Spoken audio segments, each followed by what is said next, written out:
खजाने की खोज। एक छोटे से शांत और खूबसूरत शहर में 5 घनिष्ठ मित्र रहते थे। रोहन, सिमरन, अनुज, निधि और आयुष। पांचों की दोस्ती पूरे शहर में मशहूर थी। वे साथ साथ पढ़ते, खेलते और नई नई रोमांचक कहानियों के बारे में बातें किया करते थे। एक दिन शहर की पुरानी लाइब्रेरी में घूमते हुए रोहन के हाथ एक धूल से भरी पुरानी किताब लगी। किताब के पन्ने बहुत पुराने थे और उनमें से एक पन्ने पर एक रहस्यमयी नक्शा बना हुआ था। उस किताब में लिखा था कि शहर के पास स्थित एक पुराने किले के खंडहरों में वर्षों से एक कीमती खजाना छिपा हुआ है। ये पढ़ते ही पांचों बच्चों की आंखों में चमक आ गई। पहले तो उन्हें लगा कि ये किसी कहानी का हिस्सा होगा, लेकिन नक्शा और उसमें लिखी बातें बहुत असली लग रही थीं।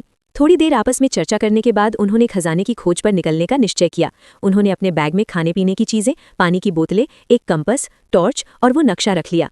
अगली सुबह वे सभी अपनी रोमांचक यात्रा पर निकल पड़े। रास्ते में उन्हें घना जंगल मिला जहां अजीब अजीब आवाजें आ रही थीं। कभी कभी डर लगता था, लेकिन वे एक दूसरे का हाथ पकड़कर आगे बढ़ते रहे। जंगल पार करने के बाद उन्हें ऊंचे ऊंचे पहाड़ चढ़ने पड़े और एक तेज बहती नदी को भी पार करना पड़ा। नदी पार करते समय अनुज का पैर फिसल गया, लेकिन रोहन और आयुष ने तुरंत उसे पकड़ लिया।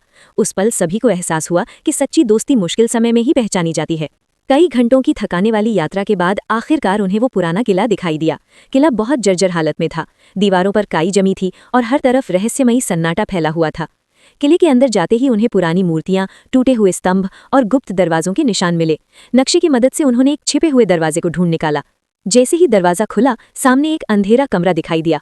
टॉर्च की रोशनी में उन्होंने देखा कि कमरे में कई पुराने लकड़ी के संदूक रखे थे। जब उन्होंने संदूक खोले तो उनकी खुशी का ठिकाना न रहा।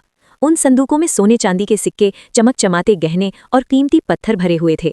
बच्चों को समझ आ गया कि ये खजाना सिर्फ उनका नहीं, बल्कि पूरे शहर की अमानत है। वे खजाने को सुरक्षित तरीके से अपने शहर वापस लाए और उसे शहर के म्यूजियम में रखवा दिया। शहर के लोग उनकी बहादुरी, ईमानदारी और दोस्ती से बहुत प्रभावित हुए। पांचों बच्चे पूरे शहर के हीरो बन गए। इस रोमांचक यात्रा ने उन्हें सिखाया कि असली खजाना धन नहीं, बल्कि साहस, दोस्ती और एकता होती है। अगर आपको ये मजेदार और रोमांचक कहानी पसंद आई हो तो कार्टून मस्ती चैनल को जरूर सब्सक्राइब करें और ऐसी ही और मजेदार कार्टून कहानियों का आनंद लें।